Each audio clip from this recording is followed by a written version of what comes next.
dele já tem sido mais grave do que se esperava. Parou a Covid, mas a doença é muito bruta, né? Então essa brutalidade da doença tem sido cruel para ele. Viajou hoje, então não deixe de orar por ele também e orar por nós. Vamos soltar a vinheta aí? Soltar a vinheta, fica igual o RS da pregação. Vamos soltar a vinheta.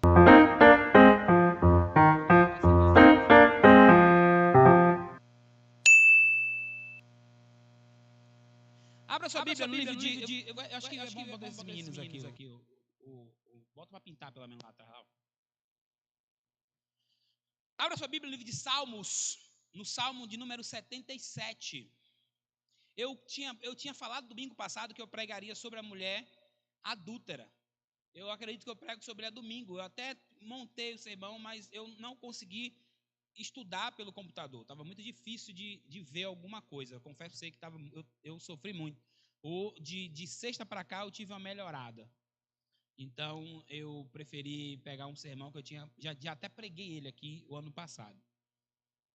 Porque as vistas estavam realmente incomodando. Salmo de número 77. A maioria dos salmos, a maioria, são salmos de lamentações. A maioria são salmos de lamentações, de tristeza.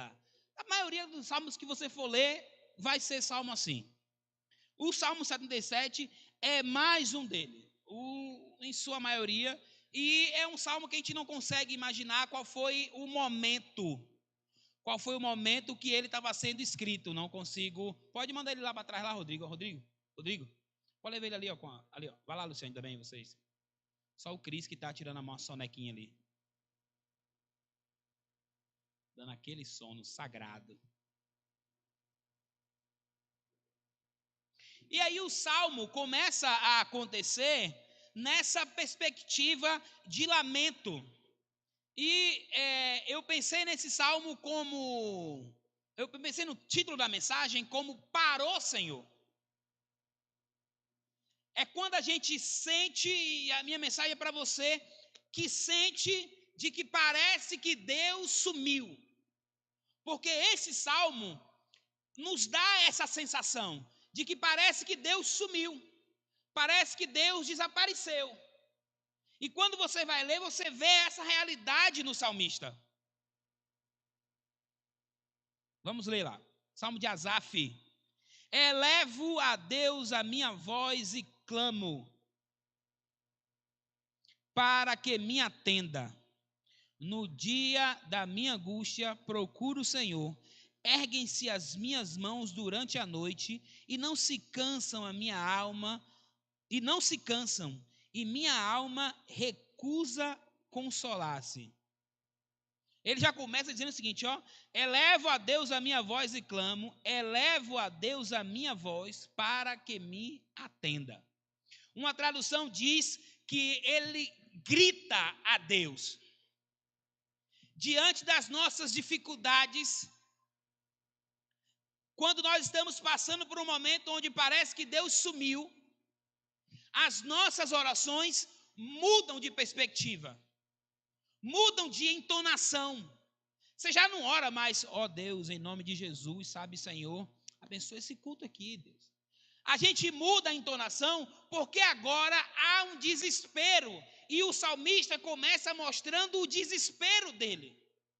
Ele começa mostrando para Deus que estava gritando, dizendo assim: Senhor, preciso de ajuda, e elevo a minha voz ao Senhor, e eu grito ao Senhor.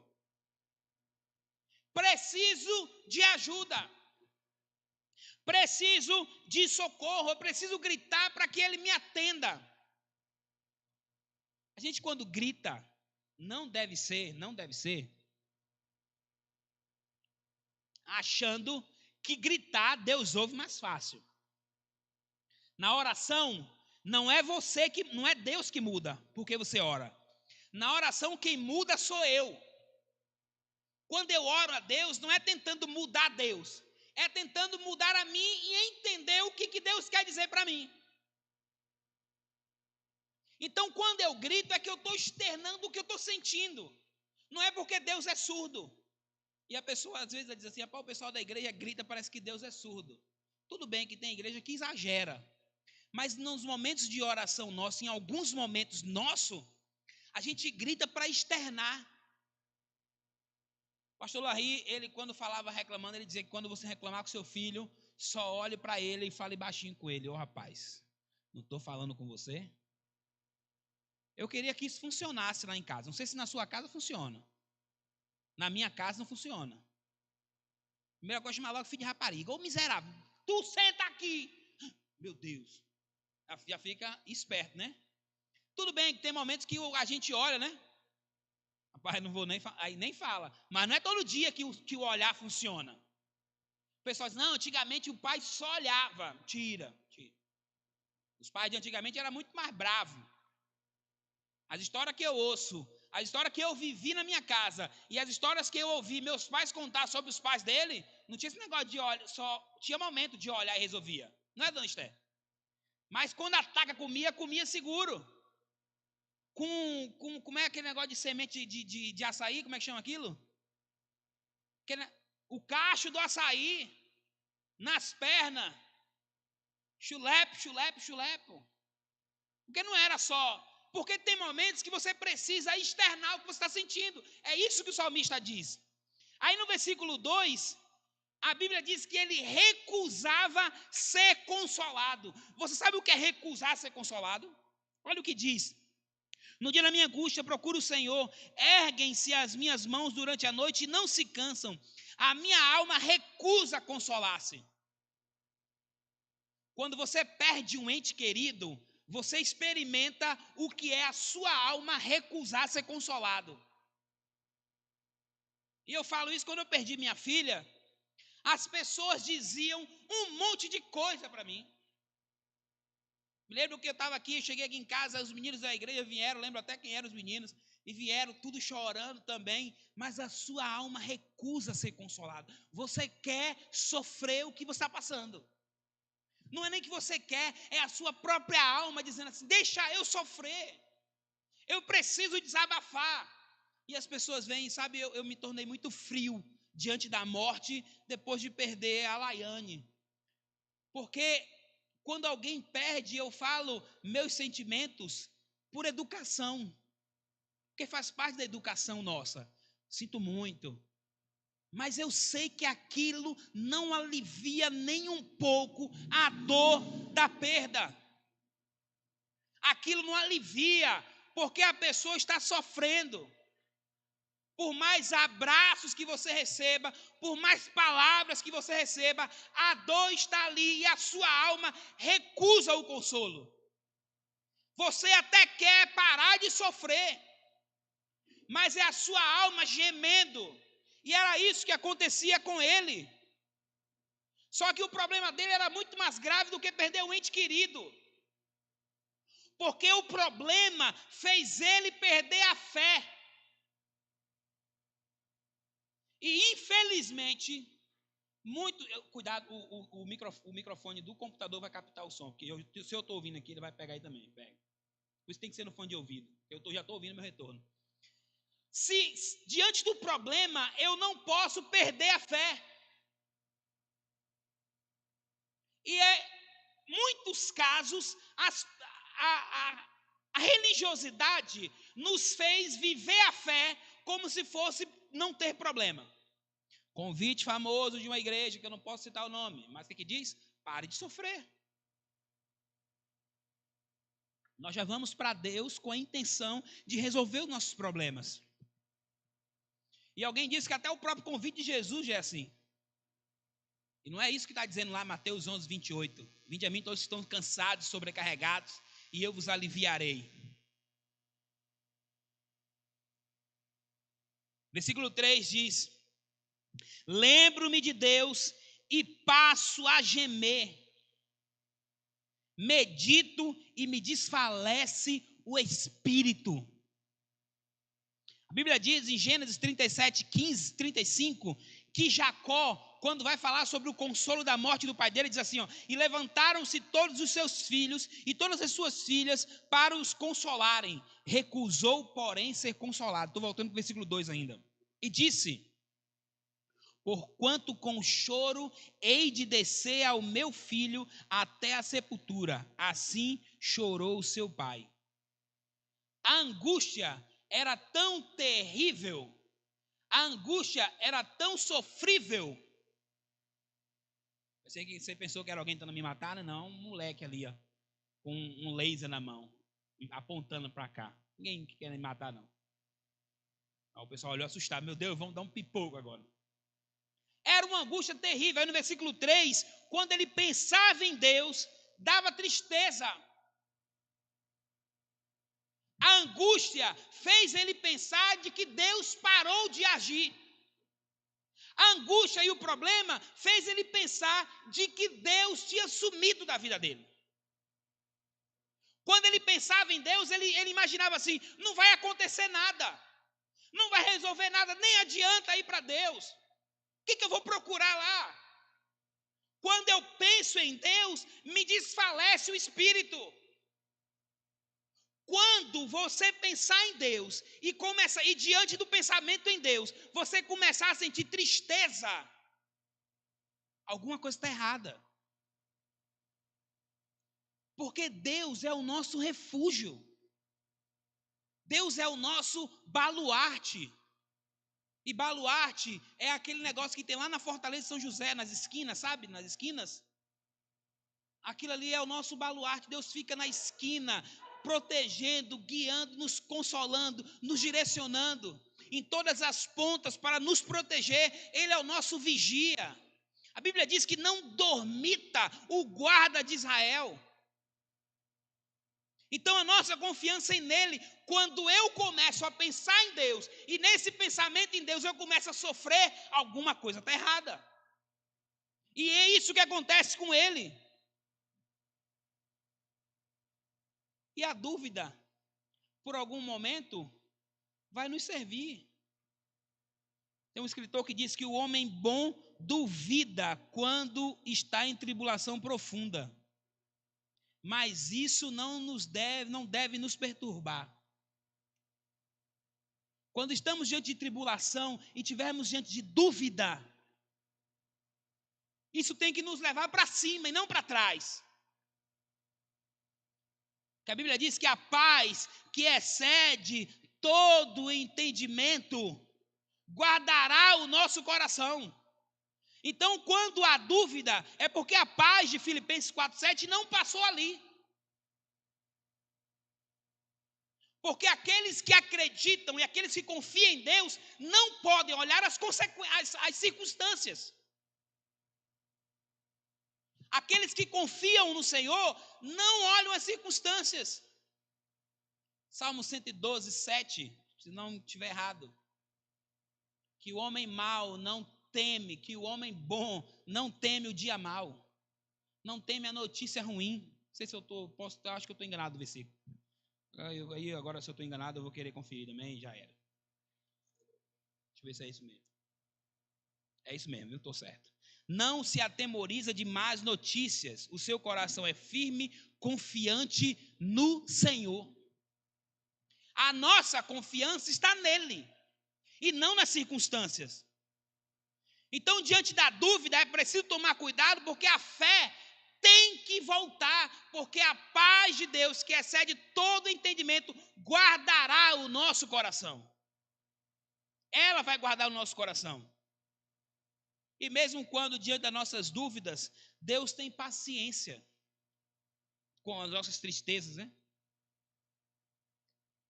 Com as nossas dúvidas. Deus tem paciência. Deus não é o homem que às vezes você vai compartilhar com alguém, já aconteceu isso com você? Você vai compartilhar com alguém uma dúvida, assim, eu estou sentindo de que Deus me abandonou. Aí o religioso, o irmão de fé, está repreendido, Satanás, sai desse corpo agora. Porque ele já acha que o fato de você duvidar faz de você um miseravão, um incrédulo. Ele não quer dar chance para você crescer, não quer dar chance para o seu crescimento. E quantos momentos de dúvida nós já não tivemos? Me lembro quando a gente casou, eu falava isso semana com o pessoal lá do Rio de Janeiro, e eu estava falando com um grupo do Rio de Janeiro, e a mulher perguntou assim, não foi difícil para vocês serem casados? Ela queria saber como tinha sido para mim ser casado novo e ter ido para o campo missionário, e como tinha sido para Liliane ser casada nova e ter ido para o campo missionário. E eu falei, não, era tudo muito aventura. Tudo era muito aventura e Vitória da Conquista. O bagulho era louco. Mas eu me lembro que um dia eu saí, a forma que a gente se mantinha era vendendo desinfetante. E eu saí com 5 garrafas de desinfetante e queria vender 5 garrafas de desinfetante. Cada garrafa custava R$2, de 2 litros. Numa sacola de feira. Aqui não tem sacola de feira. Mas sacola de feira é uma sacola tipo feita com saco de açúcar. Sabe saco de açúcar? Já viu saco de açúcar? Que vem um açúcar? Não aquele saco grande de açúcar. Farinha, às vezes farinha vem nesse saco também. E aquele bicho pesava aqueles 10 litros. E eu andei, irmão, andei. E não consegui vender um. E depois de ter andado já mais de 2 horas sem parar, eu sentei na beira da calçada, eu e um amigo meu, e eu falei assim, cara, esse negócio de ser missionário não dá para mim não. Porque, meu amigo, como é que eu saio de casa e Deus não consegue vender 5, 10 reais, 10 conto? Por que Deus não manda alguém para comprar esse negócio aqui? E ficou nós dois ali reclamando da vida. E talvez alguém diga assim, como é que pode? O cara perdeu a fé. São os nossos momentos, e Deus é bom porque tem paciência. Deus tem paciência, a gente não. A gente já quer chutar a pessoa porque ela teve um lapso de dúvida, um lapso de dificuldade. E aí a gente levantou, vamos embora, saiu. De repente, ao olhar o fundo, sabe, o fundo do poço, já morro de cansado. Se você fez feira com sua mãe, você sabe o que é isso. Você bota a sacola aqui, você muda a sacola de tudo quanto é jeito. E a sacola pesa, eu olhei no fundo assim, eu vi uma mulher limpando a calçada. Eu falei, agora, Senhor, é agora que eu vou pelo menos liberar 2 litros. Vitória da Conquista, as casas tem porta, a maioria das casas tem portão. A casa fica do lado de dentro e o portão na frente. Você não tem nem acesso à pessoa. Se fosse aqui é mais fácil. Aqui você bate e já está quase na cozinha do cara, né? E aí, de repente, a mulher estava lavando a calçada. Eu já cheguei, já abri a garrafa e já fui logo derramando. Falei, vou derramar logo aqui para ir aliviando o peso. Eu falei, senhora, o desinfetante do bom e tal, né? Aí a mulher, quanto é? R$2. Ela não tem dinheiro. Eu falei, senhora, eu vendo para 30 dias. Para a senhora pagar daqui a 30 dias. Ela fez, não tem como não. Eu falei, não, senhora, pelo amor de Deus. Compra, minha tia, um desgraçado do desinfetante. Ela fez, não, eu vou te dar R$1. Eu falei, não, toma R$1. Daqui a 30 dias eu volto pegar o outro R$1. Quando o trem apertava, a Liliane fazia bolo. A Liliane saía para um lado para vender bolo de porta em porta. Só que comprar bolo era R$1 o bolo, e era o bolo inteiro, viu? Um bolo inteiro por R$1. E às vezes saía com 4 bolos, voltava com 5 bolos, que a pessoa ainda dava um bolo para ela se alimentar em casa para não perder o de vender. Mas faz parte do nosso crescimento, as dificuldades. Se tudo for muito bom, não tem graça não, gente. Todos está vendo aqui, ó, você trabalhou, não ganhou dos outros. Qual o que você tem dentro de si? O cara passa por dificuldade. Aí no versículo 4, o que ele diz? Ó? Versículo 4, não me deixas pregar os olhos, tão perturbado estou que eu não consigo falar. O cara passava a noite em claro, na loucura, do problema batendo aqui na cabeça dele, diz assim, está vendo, não vai resolver. E quando você pensa em Deus, você sofre. Não vai ter jeito. 2 horas, 3 horas, 4 horas da manhã, e você com o olho pregado, pensando, meu Deus, como que eu vou resolver isso? Como vai fazer isso? Como fazer isso? Aí você vai tentar orar, você não consegue. E é isso que ele fala aqui, ó. Ele diz que ele nem consegue falar. Não conseguia orar. E eu até digo que não existe ninguém que não consiga orar. Porque aquele momento que você não fala, Deus ouve aquela oração sua lá. Quando eu não consigo falar, não necessariamente é que eu não estou orando, porque Deus vai escutar o meu coração, sofrendo. Versículo 5. Penso nos dias de outrora, trago à lembrança os anos de passados tempos. Deuteronômio é o livro que mais nos ensina e vai tentando se entender ali. Ele tem aquela nostalgia, aí ele lembra das glórias passadas e coloca a dificuldade na situação atual e coloca para piorar Deus como responsável. Quando ele olha para trás, ele não é animado. Ele diz assim, está vendo? Olha o que eu já te fiz. E olha como é que eu estou hoje. Ele não pensa, por que o Deus que vem? Aí versículo 6. Rejeita, de noite indaga o meu íntimo e o meu espírito perscruta. Rejeita o Senhor para sempre? Acaso não torna a ser propício? Ele passa de noite meio que ele passa cantando, tentando resolver sua vida. Aí do versículo 8, cessou perpetuamente a sua graça, caducou a sua promessa para todas as gerações, esqueceu-se Deus de ser benigno, ou na sua ira terá ele reprimido as suas misericórdias? Aí ele começa a fazer perguntas diretas. Eu cabo aqui, não precisa mexer não, é só aqui mesmo. Ele começa a fazer perguntas diretas, tentando resolver sua vida. Aí ele fala, rejeitará para sempre?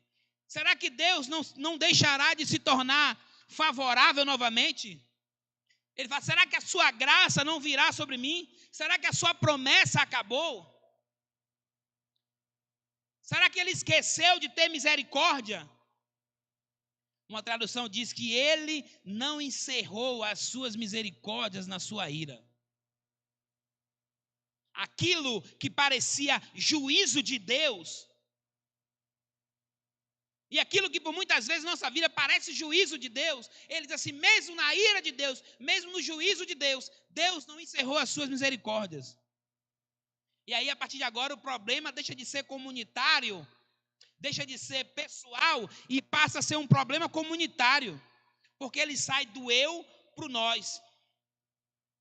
Porque ele quer falar do esquecimento e da indiferença de Deus. Olha, diante da dificuldade que ele estava passando, ele começou a achar que Deus estava sendo indiferente com ele, como se Deus não estivesse ligando para ele.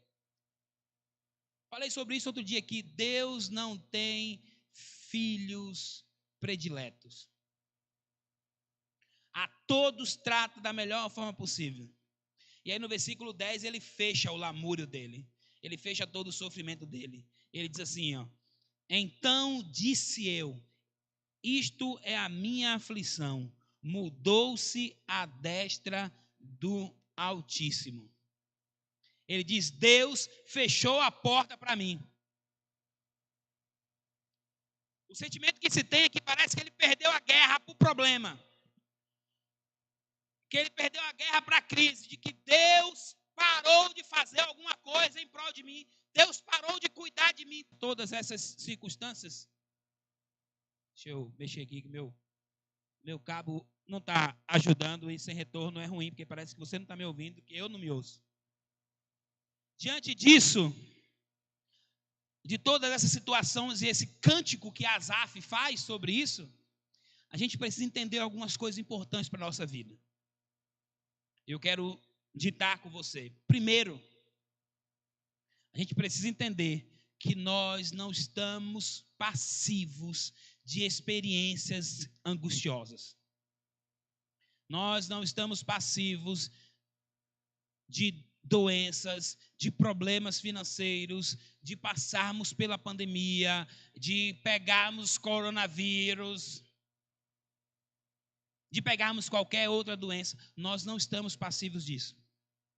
E a gente precisa entender isso na nossa caminhada com Deus. Porque se nós acharmos que o fato de estarmos dedicando a nossa vida a Deus vai nos dar algum crédito para que Deus faça na minha vida do jeito que eu quero, estou enganado.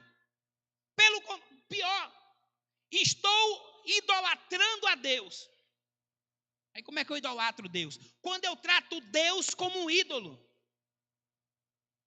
Quando eu acho que o fato de eu fazer coisas para Deus, o fato de eu fazer, de eu me colocar à disposição de Deus, está me dando um cartão de crédito para que eu use na minha boa vida. Não posso te prometer isso. E outra coisa, cuidado com o pensamento de lei, de que é Deus que está colocando isso na minha vida. Cuidado. Cuidado. Cuidado. Porque tem uma galera de fé que fica dizendo de que vai passar por problema para se chegar a Deus. Porque a Bíblia diz, e ainda diz que está na Bíblia, se não está na Bíblia não, viu? Quem não vem pelo amor, vem pela dor. E aí Deus fica forçando a barra para você amar. Deus não precisa fazer isso. Me lembro que eu era, umas férias minhas de seminário, fui visitar um rapaz que estava com câncer na área genital dele. Fedendo já, o bicho estava brabo o negócio. E o cara tinha certeza de que ele estava naquela maca para morrer, porque Deus tinha colocado ele ali. Porque ele não tinha obedecido o que Deus tinha falado, Deus colocou ele ali. Isso é diabo, gente. E Tim Keller vai falar sobre isso. Cuidado para você não transformar Deus em diabo. E Antônio Carlos Costa fala no livro que eu até estou lendo sobre isso. Sobre o cuidado que a gente precisa ter para não transformarmos Deus no diabo, ou para a gente não confundir Deus com o diabo. E acredite, teve um cara que ficou muito azedo comigo. Quando houve essas coisas, esses problemas, ele foi lá e colocou assim: olha, tá vendo? Isso é Deus, para ver se o povo toma rumo. Eu falei, se Deus precisar fazer esse tipo de coisa, esse não é Deus. Para que enviar Jesus? Se depois ele tinha táticas mais maléficas para trazer você. Estamos no tempo da graça. Estamos num tempo de descanso em Deus, porque enviou Jesus e vamos celebrar Jesus daqui a pouco. Não podemos confundir Deus com o diabo. Temos um monte de pregadores que pregam em nome de Deus, mas são pregadores do diabo. Ouvimos aí agora da menininha lá que foi estuprada lá de 6 a 10 anos, e nós ouvimos, nós não lemos não, nós ouvimos de um líder religioso dizer, disse para mim, né, disse para a Liliane, sabe o que ele falou? A menina gostava também, né? Porque ela de 6 a 10 anos ser estuprada e nunca fala nada, miserável. Líder de igreja que acredita que uma menina de 6 a 10 anos nunca falou nada porque gostava de sexo e vai ensinar isso para a igreja. Não pode ser um pregador de Deus, não pode. Teve um padre, aí foi na internet, a gente viu, aqui foi pessoal, aqui, o pregador do Amapá. Mas na internet o padre falou isso, a menina estava gostando, né? Não sabe o que é ser abusado. Nunca conversou com uma pessoa que foi vítima para abrir a boca e falar esse tipo de coisa. Pregador de Deus. Como nós vimos, Rodrigo estava comigo aqui, acho que o Rodrigo, daqui só o Rodrigo estava. Fomos no enterro de uma menina que foi queimada aos 18 anos. Eu fui sem sandália, lembra, Rodrigo? Minha sandália quebrou, eu fui lá para o velório, um pé descalço e o outro sem, e eu estava no meio do caminho. A menina tinha sido queimada, botaram brasa na vagina da menina. E o pastor chegou lá diante do velório da família triste. Sabe o que ele disse? É a vontade de Deus. Isso é diabo, gente. Isso não é Deus. Não pode ser a vontade de Deus. Você lembra, Rodrigo? Estou mentindo? Você estava lá, não foi, Rodrigo? O Rodrigo estava lá, não lembro quem mais estava. O Hércules eu sei que não estava, porque faz tempo. Você estava não? Estava não. Faz tempo. Isso não é Deus. Estamos passíveis de problema porque é a vida que você está vivendo. Alguém disse que se você não aguenta o calor, sai da cozinha. É, lá mesmo, lá na tua área lá. Hã? Isso, lá atrás da tua casa lá. Hã? A Rose já tem informação mais privilegiada agora. Quem estuprou ela foi um pastor. E era mesmo, o cara dizia que era pastor. E o outro pastor dizendo que era vontade de Deus. Estamos passíveis de problema. Segundo, diante de dificuldades assim, busque a Deus em oração. Está em dúvida, busque oração. Pastor, eu não consigo nem falar como o cara. O silêncio é a sua oração. Mas não deixe de ir até Deus e dizer, Senhor, estou tendo um monte de dificuldade, mas estou aqui. Falei sobre isso quando falei sobre Jeremias. Jeremias diz isso. Senhor, o Senhor é justo juiz. Mas eu estou tendo dificuldade de acreditar em algumas coisas. Estou dizendo para o Senhor o que eu estou sentindo. Está aqui o que eu estou sentindo. E é por isso que eu digo que Deus tem paciência com a gente. Porque eu posso me cansar de você. Eu tenho mais facilidade de cansar. Liliane vai demorar um pouquinho mais, mas não cansa. Mas cansa. Vai cansar também. Tua mãe pode cansar de você. Tua família pode cansar de você. Todo mundo pode encher o saco de não aguentar mais você. Deus não. As suas misericórdias não têm fim e se renovam a cada manhã. Isso é amor incondicional. Não tem mais jeito, rapaz, ninguém dá conta mais não. Deus diz assim, eu dou. Ninguém aguenta mais não? Eu dou. Senhor, não pode, Rodrigo, obrigado. Senhor, não pode, como é que... Rapaz, eu dou. Aprontou demais hoje? Fez muita bobagem hoje? Amanhã de manhã, quando você levantar, as misericórdias de Deus se renovaram sobre a sua vida. O que é misericórdia, pastor? Misericórdia é... O que é? Você fala misericórdia quando eu falo de graça, né? Graça é favor imerecido. Aquilo que eu não mereço, eu recebo. Eu não mereço Jesus por causa dos meus pecados, mas eu recebi Jesus de graça. O que é misericórdia? É aquilo que eu mereço, eu não recebo. Por causa dos meus pecados, eu merecia a condenação. Por causa dos meus pecados, eu merecia o inferno. Tudo bem que Macapá está quase, parece que está na porta do inferno. O inferno deve ser por perto aqui, porque vai ser quente assim, lá no inferno. Mas estou longe ainda, lá diz que é pior. Porque o problema lá não é o calor, o problema é aqui, a consciência. Mas a misericórdia de Deus, por meio de Jesus, nos livrou do inferno. Deus tem paciência com a gente. Terceiro, diante dos momentos de problemas e dificuldade, rasgue o seu coração. Ele disse que não pode dormir, ele disse que não pode falar, que era perturbado, queixava, reclamava, o espírito desfalecia, não queria ser consolado, lembrava de Deus e começava a gemer. Não adianta fingir.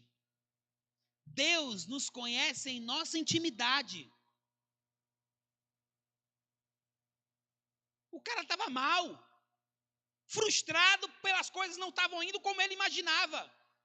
Mas nem por isso ele deixou de rasgar o coração e dizer, Senhor, essa é a verdade. É assim que eu estou sentindo. Quarto, olhe para a história de Deus. Olhe para a história de Deus. Quando você estiver em crise, olhe para a história de Deus. E a Bíblia é a história de Deus. e procura alguns desses homens que viveram com Deus e qual deles foram desamparados ou deixados à míngua. Qual deles Deus não cuidou deles? Pastor, teve muita gente que passou aperreio na vida, pastor. É porque você continua olhando a vida como terrena. Você continua olhando para isso aqui, gente. Isso aqui, para os mais ousados, é 100 anos só. Para os mais ousados. 100. Tem uns ousados que vai querer chegar a mais de 100 aí. Mas o pós, a eternidade e o que Deus está preparando, a Bíblia diz que nem olhos viram e nem ouvidos ouviram o que Deus está preparando para aqueles que o amam.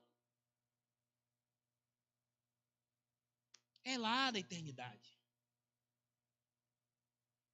Mas aqueles que Deus prometeu mesmo assim, Deus não os desamparou. Quando Deus disse ao povo de Israel, sai do Egito, eu estou guiando vocês. O dia que faltou comida, choveu comida. Rapaz, eu não falei com vocês que eu vou fazer? Não falei? Se eu falei, está falado. Tem gente na terra que você sabe que se a pessoa diz, ela cumpre. Por que com Deus eu não posso confiar? Senhor, a tua palavra disse que se eu me dedicar ao Senhor, o Senhor faz o que eu pedi. Então faz o que Deus quer. Vive como Deus quer outrora. Eu gosto de lembrar de coisas que Deus foi fazendo, de coisas que já aconteceram, aquelas coisas mirabolantes, que as coisas mirabolantes a gente fica mais empolgado. Me lembro lá, quando nosso primeiro ano de ministério, que a coisa era bem aperreada, era bem difícil, era mais fácil estar gritava mais para Deus, né? Mas eu me lembro que um dia o Mike, que é um pastor amigo meu, ele falou assim, Neto, a gente tem o dinheiro, ou a gente paga a conta, ou a gente compra comida. O que é que faz? Paga o forno, que era o forno que fazia bolo. Paga o forno ou compra a comida? Eu era tesoureiro, ele era o chefe da missão. Eu falei, olha, eu falei com Deus que eu ia trabalhar para ele. Acho que vocês conhecem aqui, né? Eu zelo muito por essa coisa de ser uma pessoa que paga as coisas em dia. E eu falei com Deus que todas as vezes que nós estivermos aqui, todas as nossas contas que nós fizermos com sabedoria, não vai querer sair comprando fiado pela fé e depois achando que Deus vai pagar, não. Não é isso, não. Mas eu falei, o aluguel, conta de água e luz da missão, Senhor, eu vou pagar em dia. Que nós comprarmos aqui, que for comprado com sabedoria, que tem a galera comprando fiado pela fé e achando que Deus tem que arcar. Aí já é demais também, né? Fez suas besteiras, que se vire também. E se Deus tiver misericórdia de você, amém. Se não tiver, amém também. E naquele dia eu falei, compra comida. Ele fez, Neto, o boleto vence hoje. Eu falei, compra comida. A gente não vai passar fome por causa de conta. E Deus vai cuidar de nós. Ele comprou, não foi nem comida, ele comprou material de fazer o desinfetante. E ali o Mike, a gente estava na cozinha, a Liliane estava fazendo alguma coisa lá na cozinha, a casa era pequena, né? E a gente fazendo desinfetante lá no fundo, alguém tocou a campainha. Campainha, chama a campainha aqui, às vezes esqueço, chama a campainha. Lindo. Aí eu vim, o rapaz chegou e fez assim mesmo, não lembro o nome, Vinícius o nome dele, lembrei o nome dele, Vinícius. Ele fez assim, opa, tudo bom? Eu falei, opa, tudo bem. O Edivaldo está aqui? Eu falei, não. E o Jonathan? Eu falei, também não está aqui não. Aí ele fez assim, então tá bom. Eu falei, o cara mora lá para baixo lá. Então tá bom, estou indo atrás dele. Aí ele desceu e eu dei as costas. Quando dei as costas, ele chamou, não. Aí eu falei, opa, ele fez assim, não é isso não. Eu trabalhei esse fim de semana e Deus falou comigo que eu ia trabalhar esse fim de semana e o dinheiro desse fim de semana era para eu abençoar a vida de vocês. E aí eu já não sabia mais o que falar. Já estava teso. Aí eu falei, ele fez, então tá aqui, ó. Essa aqui é a oferta para vocês. Aí eu peguei o dinheiro e eu não lembro se agradeci, mas eu tive uma reação muito estranha na hora. Aí ele saiu e foi embora. Aí eu virei, quando eu virei, os meninos perguntaram o que foi. Eu falei, cara, Deus mandou trazer o dinheiro aqui. E o dinheiro que ele nos deu, não foi muito dinheiro não, gente. Não foi muito dinheiro não, foi dinheiro de uma diária, alguma coisa assim. Mas o dinheiro que ele deu foi para inteirar certinho a restante da parcela do forno que pagaria naquele dia. Lembra da história de Deus. Lembra do que Deus já fez.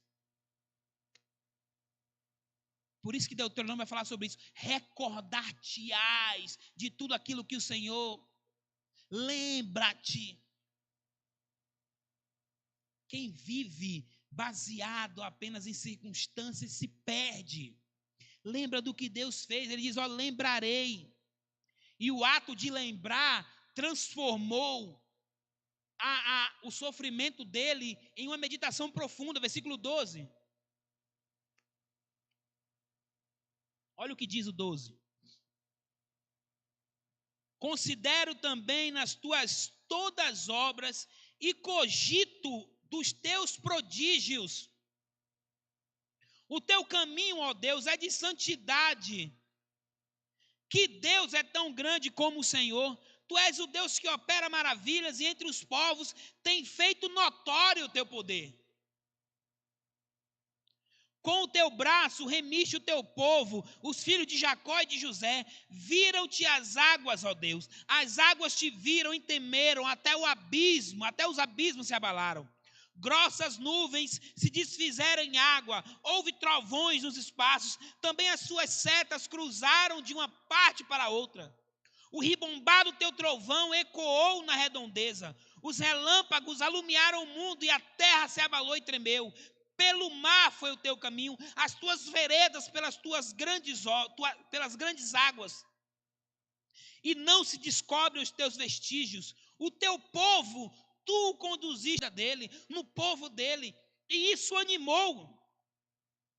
Ele aplica a mente dele, ele aplica a alma dele à tarefa de recuperar a fé, recuperar a esperança, a confiança de quem Deus tinha sido. E ele não queria, a energia foi embora. Caiu uma fase. Vou encerrar logo aqui, porque vai cair, a internet não cai, né? Que agora nós estamos bem guardados. Ele rebuscava na alma dele a procura, sabe? Ele saía procurando na alma dele evidências que mostravam do que Deus tinha feito na vida dele. Ele começou a buscar evidências. O que Deus fez? Como que era aqui? Pô, eu me lembro quando eu levantava mais cedo para buscar Deus. Eu me lembro quando eu fazia isso com Deus. Cara, isso aqui também eu fazia. Eu quero voltar a esse lugar aqui. Eu quero voltar para momentos como esse aqui.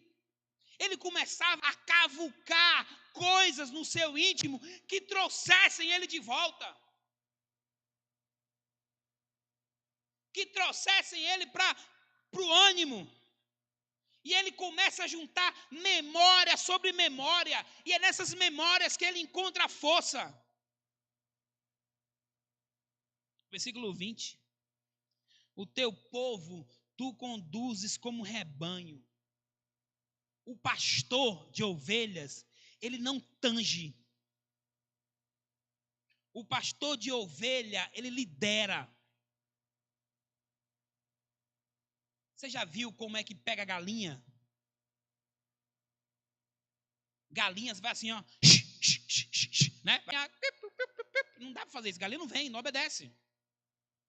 Ovelha não. Ovelha você não adianta fazer isso. Porque se você faz isso com a ovelha é o bicho mais sensível que tem na face da terra. Tudo a ovelha morreu. A ovelha morreu. Por isso que a ovelha precisa ser tratada com carinho. E aí é por isso que ele fala de Deus como um pastor. Ó. O teu povo, tu os conduzes como rebanho. Deus vai nos conduzir. Salmo 23. O Senhor é meu pastor, nada me faltará. Deitar-me faz em verdes pastos. Leva-me pelas veredas da justiça. É Ele que vai nos conduzir. É Ele que vai nos levar, é Ele que vai ser o bom pastor cuidando de nós, nos conduzindo. Junte as memórias. Traga a sua memória, como Salomão diz, né? Jeremias diz. Eu quero trazer à memória aquilo que me dá esperança. E é quando ele traz as memórias dele, ele começa a lembrar que a sua fé é renovada, que a sua fé é trazida a um nível de comunhão com Deus. Quero orar com você, quero convidar você a se colocar de pé.